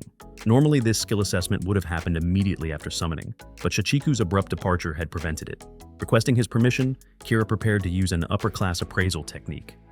A buzz of excitement went through the nearby guild members. Witnessing the appraisal of the legendary hero's skill was a rare event. Shichiku, however, felt a familiar sense of impending awkwardness. He knew, from the game's established lore, what the result would be: 0. The promised hero initially possessed no discernible skills, a narrative element designed to create early game challenge and emphasize growth. The hero only unlocked their true potential after defeating the Elite Four. He braced himself for the inevitable disappointment of his newfound NPC friends. Kira performed the appraisal. To everyone's surprise, including Shichiku's, the appraisal did detect a skill. However, the skill's name appeared not in their familiar language, but in a series of strange, angular symbols characters from Shichiku's world. They attempted to transcribe the text, but it translated into meaningless gibberish. Shichiku recognized the characters but couldn't decipher the meaning either. Was this another unforeseen consequence of defeating the Demon King with glitches? Had his actions fundamentally altered even his own predetermined skill set? Kira's patience snapped. This uncertainty, coupled with his low level and reliance on bizarre, unproven methods, solidified her decision. "This changes nothing," she declared grimly. "The latest intelligence suggests Arachne is mobilizing faster than anticipated. I cannot wait any longer. I will go and subjugate Arachne myself. Tomorrow." The guild members gasped. Kira admitted she hadn't secured permission from the Elder Sages, but intended to proceed regardless. The danger to the capital was too immediate, too great. She believed she could at least drive Arachne back, even if a complete victory wasn't guaranteed. Ada tried to argue, but Kira cut her off. She confessed she still lacked faith in Shichiku. His level was dangerously low. Their preparation had yielded only a single, relatively useless ore, and his supposed skill was an incomprehensible enigma. She couldn't trust his unconventional methods to guarantee success. Her brief cooperation earlier, she admitted, had been solely out of deference to Ada. Just as Kira prepared to leave, Shichiku spoke up, his voice calm but firm. "I have a strategy," he announced. "If we combine our strengths, Arachne can be defeated easily." His nonchalant confidence in facing one of the dreaded Elite Four stunned the onlookers. "And this time," he added, "it involves more than just wooden sticks." He acknowledged their level disparity but asserted they could compensate with a different kind of power: money. Jean, recalling mercenary protocols, suggested hiring a high-ranking S-rank party, mentioning they could perhaps afford it by selling the Shining Scale ore, valued at around 10,000 sen. Ada quickly corrected him. 10,000 sen would only secure a B-rank party at best. S-rank mercenaries commanded far higher fees. Kira seemed intrigued by the mercenary angle, but pointed out they couldn't use guild funds or her personal wealth without alerting the Elder Sages to their unauthorized operation. A sly grin spread across Shichiku's face. "Money," he declared, "is not a problem." He asked them to keep what they were about to witness strictly confidential, proclaiming he would demonstrate another otherworldly power. He took out the single Shining Scale ore they had acquired and his trusty slingshot. Then, He began a rapid vibrating motion, repeatedly equipping and unequipping the ore onto the slingshot slot in his inventory screen, visible only to him, but the physical motions were apparent. He continued this bizarre, flickering action until, suddenly, the ore vanished from the slingshot slot. "Behold!" he announced dramatically, "a ghost slingshot." He then accessed his inventory again and withdrew the ore, and then another, and another. He pulled out ore after identical ore, piling them on the table until a staggering 999 shining scale ores lay gleaming before them. "Item duplication glitch," he explained casually. "Now we can sell these and make more than enough money." Ada, while impressed by the sheer impossibility of the feat, immediately pointed out the potential economic chaos. Flooding the market with so many rare jewels could crash their value, Shichiku countered, arguing that what he had increased was the supply of jewels, not the amount of currency in circulation. It was akin, he suggested, to discovering a massive untapped mine. Kira stared at the mountain of perfectly formed identical ores, utterly speechless. Each one looked undeniably real, flawlessly original. She finally understood what Shichiku meant by having a strategy. Their next stop was the Merchant Guild headquarters. They presented the pile of shining scale ores to the attendant, whose eyes widened in astonishment. Using a specialized monocle, she meticulously verified each ore, confirming their authenticity. Muttering about draining their entire gold coin reserves and sales deposits, she instructed the cashier to bring forth the staggering sum of 9,990,000 sen. Shichiku fidgeted impatiently throughout the transaction. The counting and exchange process felt agonizingly slow, a significant time loss in his internal metrics. Finally, hoisting the heavy sacks of gold coins onto his back, he dashed out of the Merchant Guild, leaving Kira and Ada scrambling to keep up. The entire process had taken 3 minutes and 15 seconds. Fortunately, the adventurer gear he'd acquired earlier provided enough strength enhancement to make carrying the immense weight manageable. As they hurried through the streets, Kira and Ada grumbled about Shichiku's habit of rushing off without explaining his plans. Just then, a messenger bird delivered an urgent dispatch. A renowned S-rank mercenary party, the Silver Dragon Fang, was currently located in the North Plaza. In the North Plaza, a crowd gathered around 3 flamboyant figures basking in the attention. People clamored for autographs. Ella, the arch sorcerer of the group, announced autograph prices.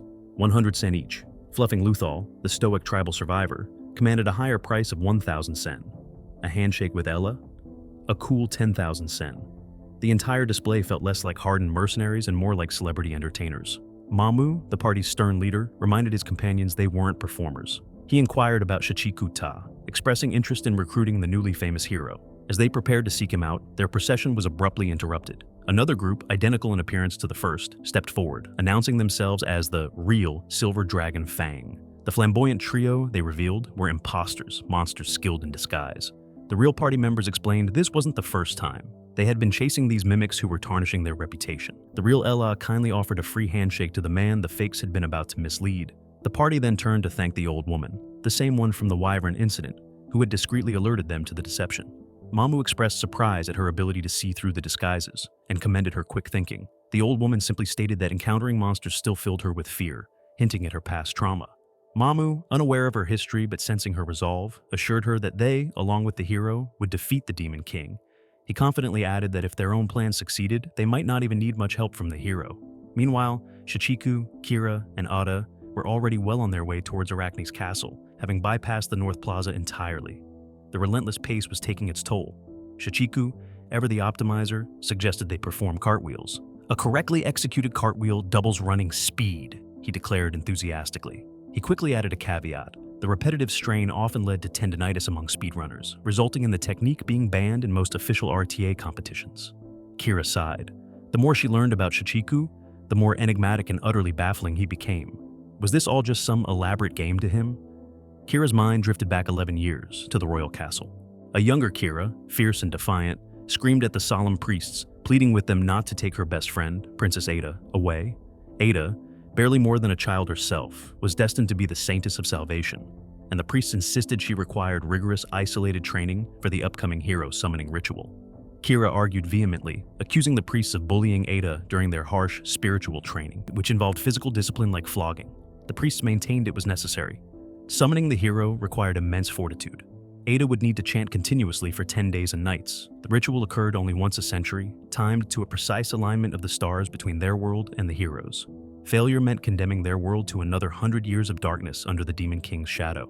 They acknowledged Kira's noble lineage, her family, the Leaf of Dukedom, second only to the royalty, but insisted Ada's duty transcended personal ties. Young Kira, however, refused to accept their reliance on an outsider. "Why summon someone else?" she challenged. "We can defeat the Demon King ourselves." The chief priest dismissed her outburst as childish ignorance.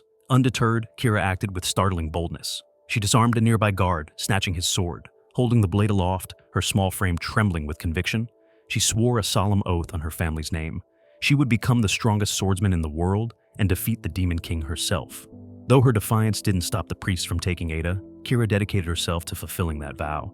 Under the tutelage of her grandfather, a renowned swordmaster, she trained relentlessly. Her talent and determination were undeniable. By the age of 18, she had earned the right to wear the legendary Lifa armor, an honor reserved for the family's most accomplished warrior. While Ada became the greatest saintess in history, fulfilling her part of the prophecy, Kira honed her martial prowess, never forgetting her promise. Back in the present, jogging towards almost certain danger, Kira reflected on her childhood oath. She understood now the immense burden Ada carried, a weight far heavier than she had comprehended as a child. She desperately wanted to share that burden, to protect her friend. But her thoughts snagged again on Shichiku. They had just passed the North Plaza, the designated meeting point for the S-rank mercenaries they had supposedly raised funds to hire. A suspicious frown creased Kira's brow. She looked at Shichiku's back as he ran ahead. He wore that same sneaky, almost smug smile she was beginning to recognize. "Shichiku?" she called out. "Didn't you say we needed that S-rank party?" Shichiku glanced back, his smile widening. "Did I?" he asked innocently. "I never explicitly mentioned hiring an S-rank party. I just said money wasn't a problem for our strategy." He admitted he hadn't wanted to elaborate earlier because Jean, the easily misled big bro, had been present. He urged them to keep up, resuming his swift pace towards their destination. Their route took them through the desolate ruins of Tonka Village, now grimly nicknamed Spider's Highway. This was the very village where the old woman, Lauren, had lived, the place where her sister Norin had perished 50 years ago during Arachne's horrific assault. Shichiku explained his choice of route. Passing through here was faster than backtracking through the Forest of the Dead, especially now that he possessed the Strange Rod, though its primary use against Arachne was nullified by her defenses. Kira knew the tragic history of Tonka Village well. Arachne's domain was strictly forbidden territory, yet she noticed something odd. Despite being abandoned for half a century, the village didn't look entirely derelict. There were subtle signs of recent activity, an unsettling neatness amidst the decay. Ada pointed towards Shichiku, who was already jogging deeper into the ruins, urging them to follow closely. "This," he called back, "might be the hardest part of the Arachne subjugation speedrun." Even though Arachne's castle proper was still some distance away, they soon encountered patrols of her spider minions. Kira prepared to fight, but Shichiku stopped her. "Save your skills for the main event," he advised. "We need to get through here without fighting. Watch my movements and copy them exactly." Shichiku, having memorized the spider's fixed patrol patterns from countless runs, began weaving through them with practiced efficiency, dodging their lunges and venomous spits. Kira and Ada followed his lead, mirroring his steps. However, the spiders eventually detected them and gave chase. "All right, time for Plan B," Shichiku yelled. "Toss the gold!" He started throwing handfuls of the gold coins they had acquired from the merchant guild directly at the pursuing spiders. To Kira and Ada's astonishment, the coins acted like projectiles, dealing noticeable damage and, more importantly, distracting the creatures. The spiders, drawn by the glittering gold, stopped their pursuit to greedily gather the scattered coins. Shichiku let the gold fly freely, creating a path for their escape. So that was why he needed so much money. It wasn't for mercenaries, it was ammunition. As they cleared the village ruins, Shichiku complimented his companions on their running talent. Kira bristled slightly. Being commended for merely being able to run felt reductive. A disturbing thought began to solidify in her mind. His talk of speedruns, time loss, strategies, glitches, his nonchalant use of vast wealth as mere projectiles. Was this entire world, her reality, her friend's suffering, truly just a game to him? Unbeknownst to them, events were unfolding elsewhere. At the Demon King's roundtable, a nexus point connected by magical gates, Morphette, the late Demon King's daughter, had convened the remaining Elite Four: Brahms, the blood-soaked Duke, Raspy, the hungering black quagmire, and Arachne, the Queen of Spiders. Arachne arrived characteristically late, immediately drawing jeers from Brahms and Raspy. The supposed alliance of the Elite Four was clearly fraught with internal rivalry and animosity. Insults flew freely until Morphette silenced them, reminding them of their purpose: the Demon King's death. She recounted the unbelievable events the hero summoned one day. The Demon King defeated the next. To prove it, she conjured the Eye of the Dead Mirror, an artifact capable of projecting a deceased being's final moments. They watched in stunned silence as the mirror displayed Shichiku effortlessly evading Apocalypse's attacks, treating the godlike entity as a mere plaything, before ending the battle in 3 swift strikes, with a wooden stick. Morphée declared the act utterly unforgivable. vowing to inflict the most agonizing death imaginable upon the hero. She noticed Arachne's unusual quietness, sensing unspoken thoughts behind the Spider Queen's impassive facade. When questioned, Arachne merely insisted nothing was wrong. In truth, Arachne harbored deep resentment towards Morphet, obeying her only due to her lineage. The hero's power presented an opportunity. Back in her own castle, Arachne seethed with ambition. With the hero's power under her control, perhaps by turning him into her ultimate puppet, she could finally eliminate Morphet, the irritating Brahms, and the disgusting Raspi. She envisioned herself ascending, becoming the new Demon Queen. She particularly coveted the legendary skill Shichiku had used to bypass the Demon King's defenses, but she also possessed her own trump card, Karna Kavacha, a defensive skill of legend class, granting absolute invincibility against all forms of attack, physical, magical, or spiritual. No matter how strong the hero's glitched weapon was, it was ultimately just a physical attack. It had to be useless against her perfect defense. If only her shield could also be a spear, she mused, she might have challenged the Demon King herself long ago. Capturing the hero was the key. Soon, she would rule. Dismissing her thoughts, Arachne looked around for her underlings, intending to issue orders for the hero's capture.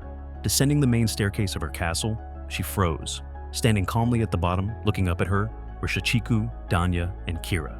Shichiku glanced at an internal timer only he could perceive. 12 minutes and 35 seconds. They were making excellent time. Arachne felt a surge of mingled fury and avarice. The power she craved had walked right into her lair. It was time to seize it, or be destroyed. The air crackled with tension. Kira stood ready, facing one of the most feared beings in the kingdom. Just before entering the final chamber, Shichiku had briefed them on the strategy. Arachne, he explained, would constantly spawn hordes of small venomous spiders.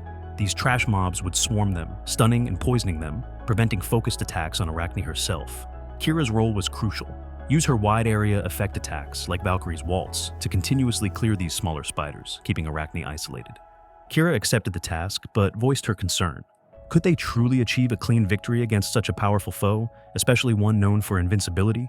Ada offered reassurance, reminding Kira they had already witnessed Shichiku defeat the Demon King, who was theoretically stronger than Arachne. However, Shichiku interjected with a grim update based on his observations. The unusual strength of the Wyvern in the capital and the Orthrus in the mines, compared to the typical trash mobs found in those areas during a standard easy mode run, suggested something had changed. His hypothesis, defeating the final boss early, especially with glitches and taking no damage himself during that fight, might have inadvertently shifted the entire world's difficulty setting to very hard. Therefore, the Arachne they were facing now was likely stronger than the Demon King he had previously defeated. The news was alarming, but Shichiku quickly added, "Don't worry, the speedrun route is already built with that possibility in mind." It meant a one-shot kill was impossible. Arachne's health pool on higher difficulties was immense. They would need sustained attacks, making Kira's role in managing the adds absolutely essential. Back in the chamber, Arachne descended the stairs, a cruel chuckle echoing in the chamber. "Well, well," she purred. "I didn't expect you to come crawling back to me, little hero. How fortunate. I won't let you escape." Her gaze lingered on Kira and Ada. "And you brought new toys? Excellent. I shall enjoy turning you all into my precious puppets." Without warning, Arachne unleashed a wave of pure terror, an intimidation attack. Kira gasped, stumbling to her knees, completely stunned and unable to move. "Unlucky," Shichiku muttered. "That stun only has a 5% chance on initiation." He quickly tossed a small pouch containing a purple salve to Ada. "Mana recovery salve. Danya, until Kira recovers, you need to handle the adds." He knew Ada's mana pool in her Danya form was limited. This would be a close call. Ada nodded grimly, confirming she understood. "Whatever pathetic plan you've concocted," Arachne sneered, "it's pointless." She made no move to stop Ada as she began chanting, unleashing Nakamata Fire, a basic area of effect fire spell, consuming significant mana with each cast to incinerate the swarming spiderlings. Shichiku watched Kira, urging her mentally to recover quickly. "Don't take your eyes off this moment, Kira," he called out. "This is the finale of the Arachne subjugation speedrun." Arachne laughed, radiating confidence. "My Karna Kavacha is active. My defense is absolute. You cannot harm me." She believed her legend class invincibility made her untouchable. Physical, magical, it didn't matter. The hero's efforts were futile. Perhaps she should have paid closer attention. Because Shichiku wasn't attacking with his stick. He was throwing gold coins. He explained the core of the strategy, almost narrating it as he acted. The biggest problem in the Arachne fight is her invincible defense. No normal attack works. The strange rod is useless here. He addressed Ada's earlier confusion on coin throwing as a way to run from enemies. But in the Another Verse game system, coin throwing isn't categorized as an attack. It's a special action, primarily designed to guarantee escape from normal enemy encounters. Arachne, being a boss, couldn't be escaped from. even with coin throwing. But, he continued, a glint in his eye, we can exploit that. Since we can't run away, the game allows us to use the coin throwing action repeatedly. And coin throwing still has a secondary property. It deals damage based on the amount of money thrown. It was an artificial attack, bypassing her invincibility by exploiting a loophole in the game's fundamental mechanics. Normally, defeating Arachne required obtaining a specific rare legend class item to dispel her skill, a process that took far too long for speedrunning. Coin throwing was the ingenious, albeit costly workaround. Each handful of gold dealt a fixed amount of damage. He calculated needing about 30 maximum value throws to deplete her massive health bar. Under the relentless barrage of flying currency, Arachne staggered, unable to move effectively, disoriented by the non-stop impacts. When she hits half health, Shichiku instructed Ada, hit her with a perfectly timed Nakamata fire. It should cancel her second phase transformation. Skipping that transformation, which involved Arachne shedding her humanoid form into a monstrous, multi-limbed horror, would save a crucial 60 seconds of unskippable animation. Kira watched the scene unfold, frozen not by stun anymore, but by sheer disbelief. A hero, relentlessly pelting one of the world's most terrifying demons with money. The demon, struggling and screeching under the golden shower. It was utterly, profoundly ridiculous. Yet, she saw the absolute focus in Shichiku's eyes. No fear, no hesitation. Only the singular goal, defeat the enemy as fast as possible. "I'm out of magic!" Ada cried out, the last mana recovery salve already consumed. She cursed her limited power in this form. As Princess Ada, her reserves would have been vast. The small spiders, momentarily uncontrolled, swarmed towards her. But just as they were about to overwhelm her, Kira roared, leaping back into action. "Valkyrie's waltz!" Her sword became a blur of white light, carving through the spiderlings, clearing a space around Ada. The stun had worn off. She was back in the fight. Seeing her defenses breached and her ads decimated, Arachne panicked. Cornered, she began desperately pleading, offering everything, her land, her castle, her remaining puppets, her servants, anything, if they would just spare her life. Shichiku paused, looking at the groveling demoness. He thought of Lauren, of Norin, of countless other victims who must have pleaded just as desperately. His expression hardened. Time was more important than her pathetic life. With a final decisive throw of gold, Arachne collapsed, dissolving into nothingness. Shichiku immediately went into his post-run analysis mode, muttering about time saves and potential optimizations for the next time. Kira stared at him. Next time? There's going to be a next time? Suddenly, the castle around them began to tremble violently. Stones cracking, dust raining from the ceiling. It was collapsing. Luckily, Ada still possessed the Matatabi travel instrument, a royal artifact allowing instant teleportation to previously visited locations. "Destination, Capital Fala," she declared, activating the device just as the roof caved in. They materialized back in the main hall of Adisi's shield, breathless and covered in dust. Jane rushed towards them, holding out a small, intricately woven thread. "Here," he said urgently, "a jailbreak thread. It lets you escape from dungeons and boss battles. Costs 8,000 sen, but I thought you might need it for the Arachne subjugation." Shichiku blinked, confused. Jane elaborated, equally bewildered. "Why are you back already? It's not even 9:30. I thought you were going to fight Arachne." It had taken them precisely 15 minutes to defeat her. Jane stammered that even if Shichiku was the hero, he'd feel terrible if a guild Kohai, Jr., died on his watch. Shichiku simply informed him, Jane, Arachne, already defeated." Far away, at the Demon King's round table, the remaining Elite Four, Brahms and Raspi, watched Arachne's demise unfold in the teleportation mirror. Raspi chuckled darkly. "Defeated by coins? How utterly pathetic. Serves the spider right. Her precious Karna Kavacha was borrowed power anyway. Defeated without even understanding its weakness." Brahms added his own scornful commentary. Their ridicule wasn't mere arrogance. It was the privilege of the strong in their brutal hierarchy. Brahms grew thoughtful. The hero defeated the Demon King on day 1, Arachne on day 3. How? How did he know Arachne's weakness, a secret apparently unknown even to them on his very first encounter? Did he possess some form of future sight, an appraisal skill beyond measure? Shichiku's movements, Brahms mused, looked too polished, too practiced, as if he had fought this exact battle countless times before. Impossible. And the Demon King's defeat? Killed with a mere stick? Apocalypse had no known weaknesses. Was Arachne's true weakness really gold coins? Could mere human currency possess such power? Or was Arachne simply foolish enough to rely blindly on a flawed defense? Too many questions, not enough answers. Speculation was dangerous. One thing was certain, the hero was an unprecedented threat. Thousands of years of demon dominance now stood on shaky ground. He needed to be eliminated, or persuaded. Brahms wondered if Morphet might abandon her quest for vengeance. Unlikely. And Raspi, another of the Demon King's elite, was already preparing, eager to face this interesting otherworld hero herself. The next morning, Shichiku awoke with a jolt, instinctively reaching for his smartphone, a phantom limb sensation from his old life. It wasn't there, of course. He searched his room distractedly, forgetting momentarily that he was half-dressed and that Ada and Kira were waiting just outside his door. Realizing his state of undress, he quickly apologized for his indecency upon joining them, attributing his distraction to lingering mental fatigue. Day 4 in this world, he mused. Day 1, summoned, speedran the Demon King. Day 3, defeated Arachne. He noticed Kira was wearing a different outfit, not her usual practical if revealing bikini armor, but something softer, more casual. He vaguely recognized it from the game, the Valkyrie holiday costume, available in the first DLC pack. Kira explained, somewhat self-consciously, that she thought he must be tired after fighting non-stop. She wanted him to relax for a day, suggesting a walk around town. She'd chosen the outfit deliberately, thinking he might feel uneasy being approached by a woman clad in battle armor during downtime. Is it weird? She asked tentatively. Shichiku genuinely thought it suited her, a pleasant change from her usual attire.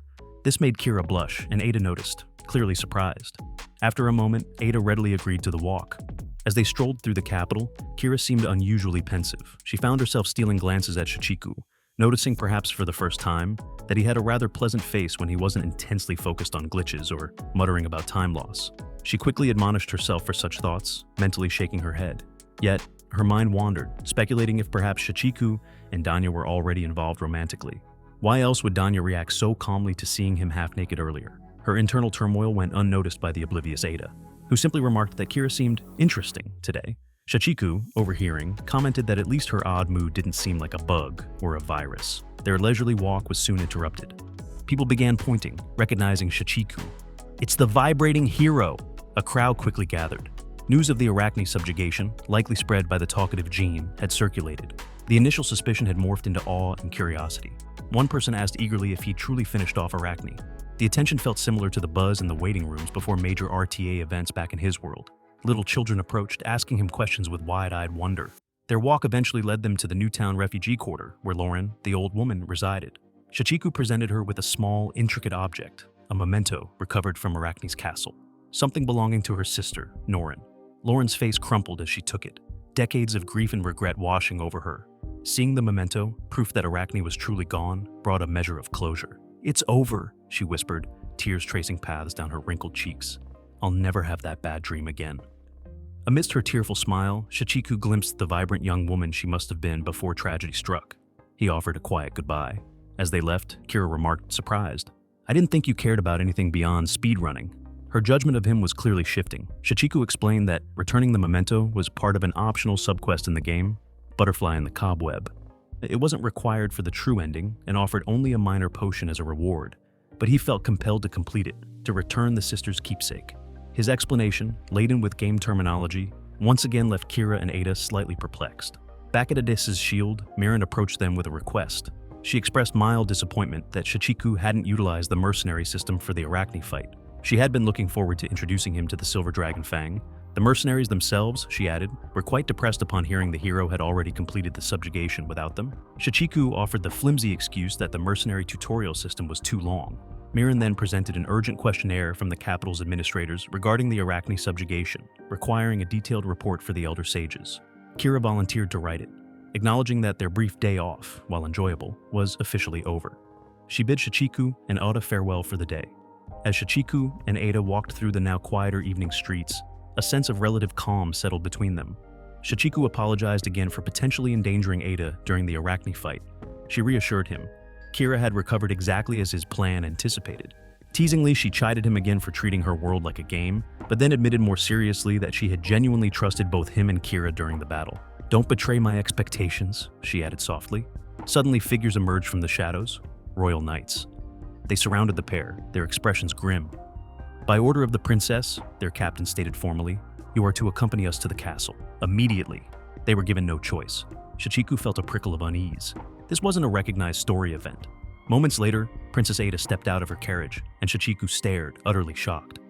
How could Ada be here, in her true form, while another Danya stood right beside him?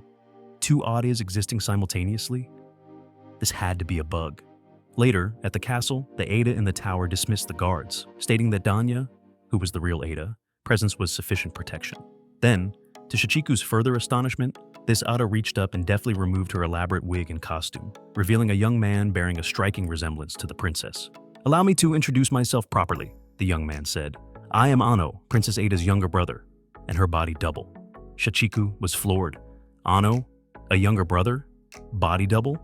This character, this entire subplot, was completely absent from another verse, despite his exhaustive knowledge of the game's lore, expansions, and even data-mined content.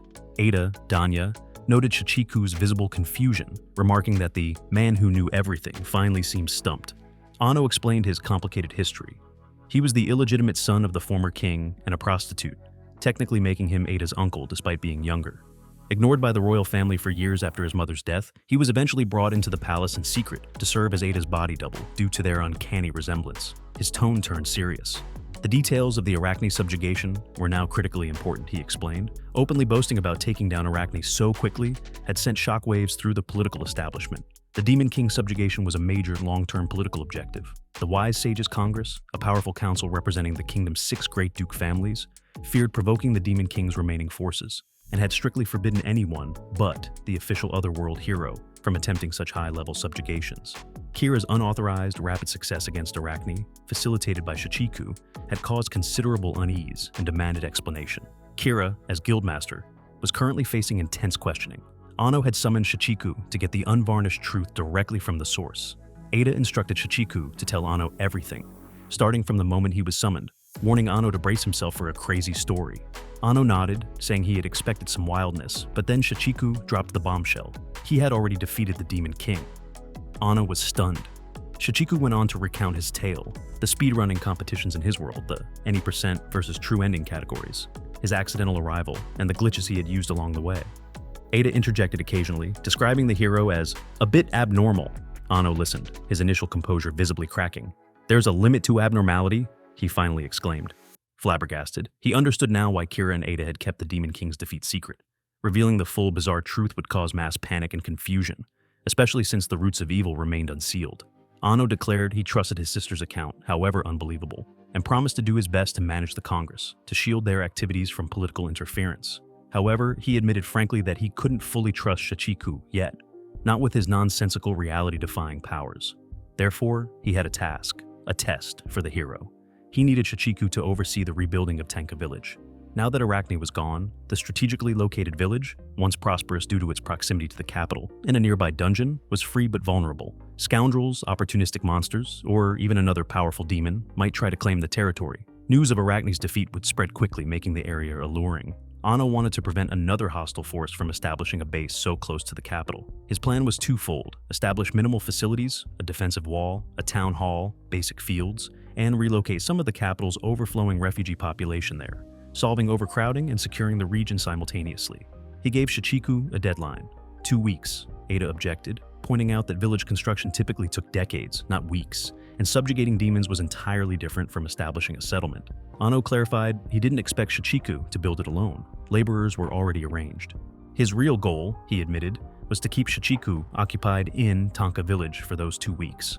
This would allow Ano to dispatch trusted adventurers, ostensibly to assist with rebuilding, to observe Shichiku, assess his powers, and gauge his trustworthiness. He framed it as a challenge, not a royal command. Shichiku considered the request. Construct a curtain wall, town hall, prepare fields. He calculated mentally. 1/2 an hour, he stated confidently. Ano groaned, exhausted by Shichiku's impossible claims, and angrily shouted that such a task could take decades, not minutes. But Shichiku calmly reminded him, "You're the one who gave me a 2-week time limit." This only irritated Ano further. "I did say that, but there's no way you can actually do it," he snapped. Shichiku, listening to his rant, felt a wave of trauma wash over him. Ada, still disguised as herself, stepped in and scolded Ano for doubting Shichiku after everything they'd witnessed. She urged Ano to reflect and apologize, which he reluctantly did. Ada then offered her own apology for Ano's skepticism, explaining that he was simply worried about her, and reaffirmed her trust in Shichiku's abilities. However unorthodox his methods might seem, with a formal nod, Shichiku accepted the task. He announced his plan to enter Tenka Village the next morning and aimed to complete the reconstruction by noon. Ano, though still skeptical, mentioned a conflicting Congress meeting, but promised to check in on his progress later that afternoon. Shichiku acknowledged the challenge, mentally preparing for the unexpected variables inherent in any large-scale build quest. Recognizing that optimizing diverse elements was key, much like in a complex speedrun. The following night, at the edge of Tanka Village, the real Silver Dragon Fang party, Mamu, Ayla, and Fluffing Luthal, awaited the hero's arrival. They discussed Shachiku's astonishingly fast defeat of Arachne, wondering about his methods. Their official orders were to assist in the rebuilding while secretly reporting on Shachiku's actions, an investigation disguised as aid. Mamu felt a pang of guilt for initially underestimating the hero based on rumors of his cowardice. Suddenly, Luthal sensed a strong wave of demonic energy. As they approached its source, a slime-like monster suddenly lunged with a brutal attack, and Luthal, the S-rank adventurer, collapsed, instantly killed by the elite-level creature. Enraged, Mamu retaliated, managing to slice off the monster's arm in a single powerful strike. But to his shock, the creature, a slime variant, regenerated instantly. Gritting his teeth, Mamu turned to Ella and demanded, "Give me 200 years worth of mana. I'll buy you every cosmetic item on the continent." Ella scoffed, replying, "Not worth it. Not even for every cosmetic in the world." But when the legendary beast Silver Luthal, once hailed as unstoppable, was slain in an instant, it became clear. They needed more than brute force. Ella, now willing, summoned the ancient quintessence built over 1,000 years, sacrificing her left hand in the process. The remaining two, Mamu and Ella, surged forward, brimming with mana and fury, ready to avenge their fallen comrade. But it wasn't enough. The monster, unfazed, dispatched them both with terrifying ease. After devouring the corpses of Mamu and Ella, Raspi, the hungering black quagmire, and one of the Demon King's Elite Four, let out a sigh. Clearly disappointed by the lack of challenge, her world felt so predictable, so boring. Then, she noticed a discarded letter nearby. Princess Ada's official dispatch authorizing the Silver Dragon Fang's mission and mentioning the otherworld hero. Intrigue sparked in Raspi's slimy form, the hero. This might be interesting. As she transformed into the Silver Dragon Party, she eagerly anticipated their encounter, curious to uncover all his secrets and perhaps even taste his power. Shortly after, Kira arrived, finding Shachiku and Ada already near the village entrance. She remarked dryly about Anno, calling him a crafty kid for contacting Shachiku before receiving her official report. Shachiku, noticing Kira was back in her familiar bikini armor, asked if she and Anno were on bad terms. Kira replied dismissively that their relationship was neutral. Anno was contrary, emotionally guarded due to his upbringing, opening up only to Ada. She doubted Ada's insistence that Anno secretly liked her, recalling he always seemed to avoid eye contact. Shachiku felt a strange disconnect, listening to established game characters discuss a character who, according to his knowledge, shouldn't even exist. As they approached the designated meeting point in Tanka Village, they were greeted by three figures, Mamu, Ayla, and Fluffing Luthal, the Silver Dragon Fang, or rather, Raspi, perfectly mimicking their forms. Mamu explained their presence, claiming they were from the Silver Dragon Fang Guild, assigned by the princess to assist Shachiku. He even produced the official letter, stolen from the real Mamu's corpse. Kira introduced herself, requesting they forego noble formalities. Mamu readily agreed, claiming relief from awkward royal etiquette. Shachiku frowned, trying to place the Silver Dragon Fang. He accessed his mental archives, his vast knowledge of the game. Mercenaries. Players could summon them in battle. This was his first time actually interacting with them as distinct personalities. The game only provided names and techniques. A sense of relief washed over him. Unlike the anomaly Anno, these three were familiar NPCs he understood. Raspi, inhabiting the bodies of the mercenaries, felt a thrill of anticipation. She had finally met the hero, her gaze fixed on his unassuming wooden stick, sensing its latent power. Her unique ability, Brain Gourmand, allowed her to perfectly absorb the memories, skills, and appearance of anyone whose brain she consumed. She gloated inwardly. The hero and his companions suspected nothing, completely fooled by her disguise. While tempted to devour Shachiku immediately and claim his power, she decided to savor the moment. He was a rare delicacy, a meal to be enjoyed slowly, plus she needed to understand his methods. Ella approached Shachiku, feigning admiration. "I heard rumors of your incredible Arachne subjugation. What miracle did you use?" Shachiku blushed slightly, defaulting to his standard explanation. "Just speedrunning, as usual." Kira tried to signal caution, but Ella pressed on, claiming her own quest was to master magic and uncover universal truths. Perhaps, she suggested coyly, mastering speedrunning was the key.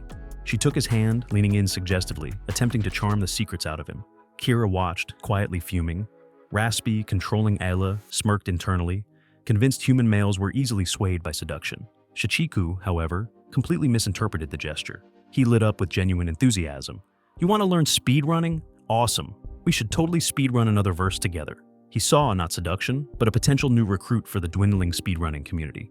Kira forcibly pulled him away, hissing at him for being so willing to share potentially sensitive information with a stranger, especially a beautiful woman. Shachiku defended himself earnestly. It's tradition. Hardcore and other verse runners always help beginners.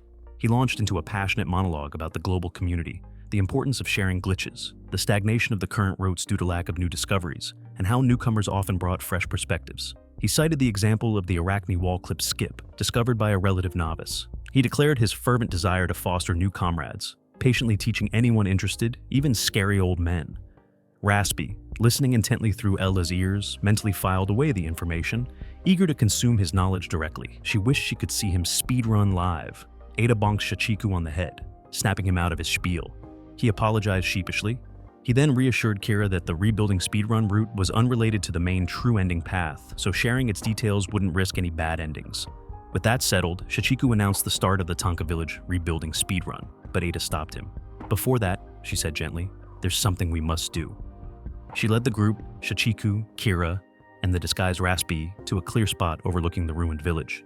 They stood in silence for a moment, paying respects to the souls lost there 50 years ago. Mamu complimented Ada on her fluency in human customs. Ceremony complete, Shachiku declared, "All right, let's begin." He then shocked everyone by pulling out a frying pan.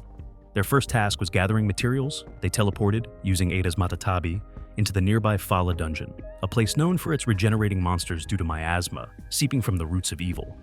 As they dashed through the upper levels, they encountered a grotesque frog-like monster.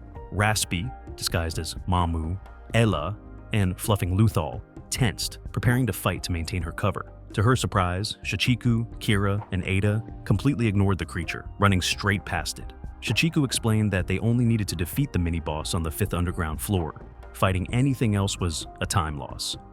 Kira and Ada, now somewhat accustomed to his logic, followed without question. 2 minutes later, they reached the 5th floor and confronted the stone golem mini-boss. It was enormous, heavily armored, with high HP. A tough fight for typical adventurers. Shachiku stepped forward. One swing of the strange rod, and the golem shattered into pieces. Raspy gasped, genuinely impressed by the rod's power. The defeated golem dropped 12 stone fragments and a rare adamantine flower. Shachiku explained their goal: 180 stones for the village walls and housing, plus 3 other specific rare item drops required for the construction quests. Killing the golem repeatedly was the only way. Kira and Ada pointed out the obvious problem. The golem wouldn't respawn until the next day, regardless of the dungeon's miasma. "Ah," Shachiku said, holding up the frying pan again. "That's where this comes in." He led them back to the 4th underground floor, pointing out a specific spot near a treasure chest containing healing items, a typical pre-boss recovery area in many games. "I need to cook right here," he announced. Raspy, disguised as Mamu, wondered if he intended to prepare a meal before further golem hunting. Shachiku's intentions were far stranger. He equipped the frying pan and began vibrating rapidly, performing the same equip-unequip glitch he'd used with the Shining Scale ore. "I'm putting the frying pan into a superposition state," he declared. Kira asked what superposition meant, and Ada inquired how it differed from the duplication glitch. Shachiku explained. While the game's cooking command normally only worked with food items, performing it while an item was in this glitched superposition state allowed for impossible results. "Speedrunners discovered," he said proudly, "that in this state, you can cook gold." His companions looked disgusted. After cooking a pile of coins for a few moments, the gold vanished, replaced by a bizarre object hovering over the pan. A blank white square with the text, "No image," and the number 151. "Object number 151, Shachiku explained. "Unused data, left over from development, never implemented. The graphics weren't finalized, hence the error message." He then did the unthinkable. He picked up the error symbol and ate it. Kira, Ada, and Raspy, in her multiple forms, stared in horror, yelling at him to spit it out. After eating the non-item, Shachiku calmly led them back down to the 5th floor. Miraculously, the stone golem stood there, fully respawned. "Eating object 151, Shachiku elaborated, advances the internal game clock by 1 full day, but without advancing the player's visible in-game timer or affecting world state progression like NPC schedules. Its original purpose remained unknown, but speedrunners had repurposed it. By consuming this meal that leaps through time, they could force daily resets for things like boss respawns without actually losing playable time. They now had a method to farm the stone golem repeatedly. Ella then asked Shachiku what he meant, but Ada and Kira admitted to her that they rarely understood his explanations anymore, suggesting he might just be talking to himself to mentally keep track of his complex speedrun strategies. Raspy silently agreed. The hero was certainly skilled at monologuing. 16 minutes and 18 golem kills later, facilitated by 18 consumed error messages, they had gathered all necessary stones and rare drops. "Next step," Shachiku announced, "back to the village." Ada activated the Matatabi travel. They needed to deposit the materials and then recruit manpower from the capital. Raspy panicked internally. The capital had a protective barrier that repelled powerful demonic entities like her. Using Mamu, she quickly fabricated an excuse.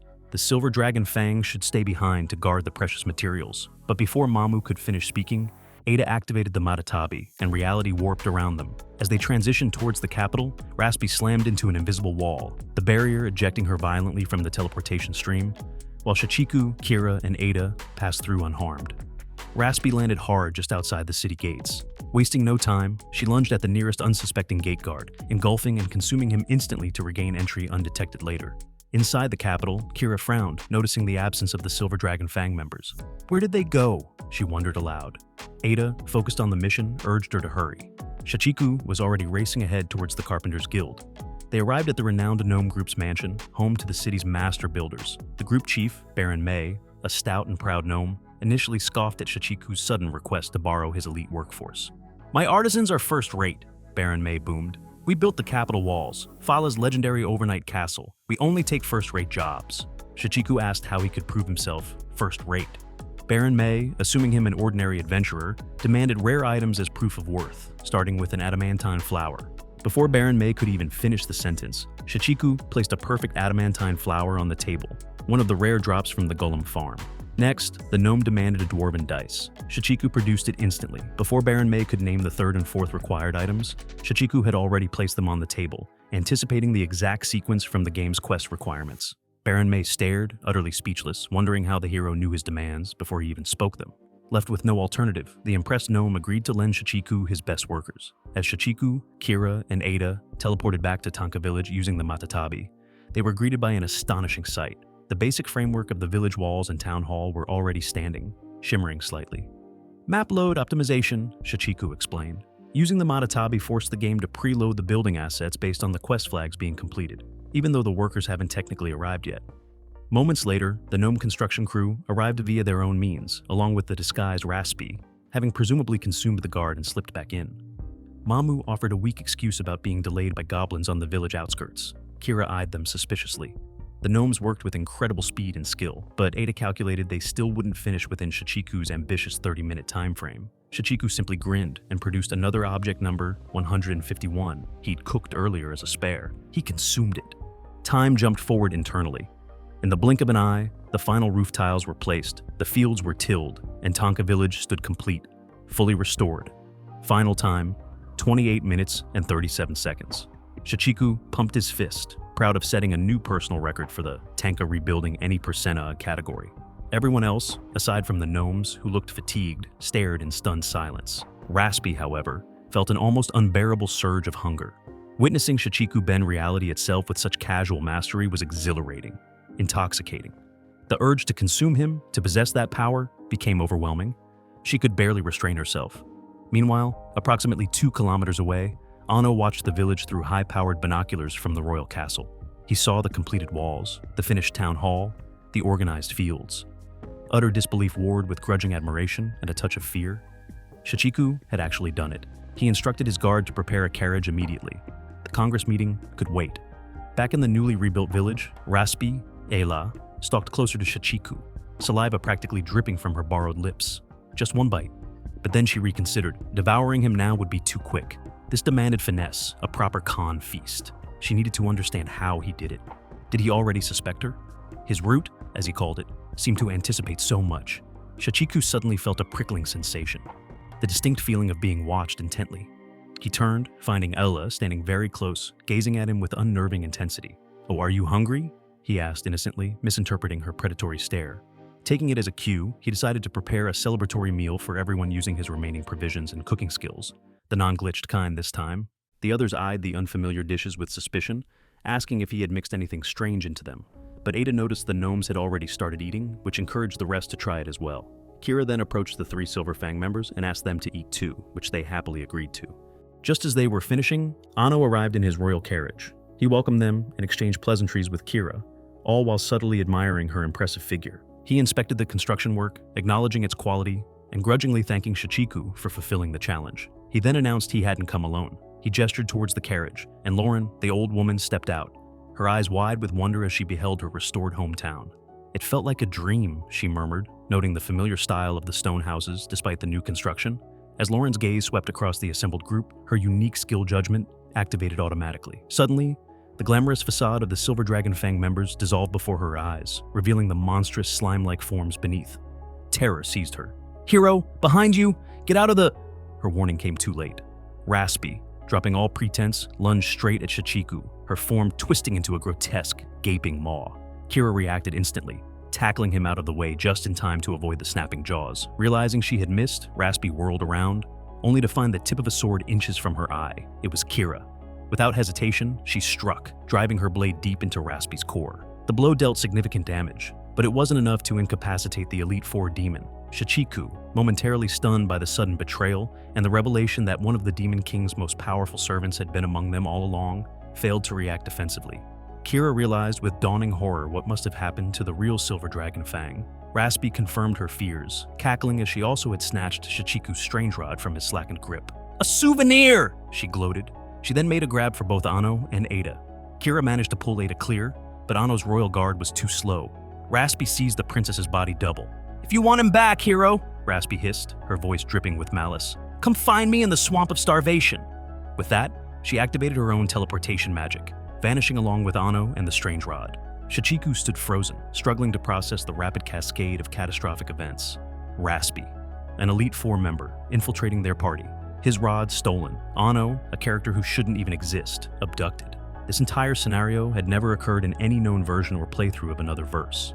His carefully constructed understanding of this world, his reliance on game knowledge, had shattered. Ada frantically pleaded with him to act, to save Anno before Raspy killed or consumed him. But Kira stepped forward, her expression grim. "No, we can't rush in blindly." She addressed Shichiku directly, her voice sharp. "This assault was unexpected, wasn't it? The usual you, the one who anticipates everything, wouldn't lose his composure like this." She deduced correctly. This slime attack wasn't part of his route. "And now your miracle weapon is gone. Going after her now, unprepared, is suicide." She reminded Ada, perhaps harshly, that a body double's purpose was to face danger in the princess's stead. Shichiku looked at Ada's distraught face, then met Kira's challenging gaze. He took a deep breath, forcing his racing mind to focus. "Her appearance was unexpected," he admitted slowly, "but she is still Raspy. The Elite Four member I know from the game, her core abilities, her weaknesses, they should still be the same." Hope flickered in his eyes. "We have to go to the Swamp of Starvation to rescue Anno. That means we'll be back on the regular, true ending route." He acknowledged the immense difficulty now that the strange rod was gone, but there are other ways, backup strategies.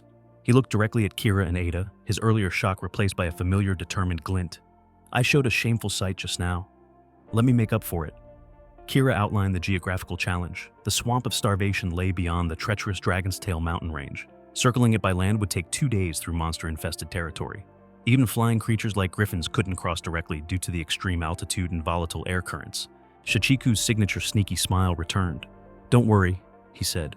"I know a glitch for that. We can get there through the underground world in just 15 minutes. Ada and Kira froze in disbelief. Just what kind of world had they stepped into? Okay, final verdict time. This Speedrunner Isekai is a phenomenal and incredibly unique adventure, easily earning an 8.5 out of 10 from me.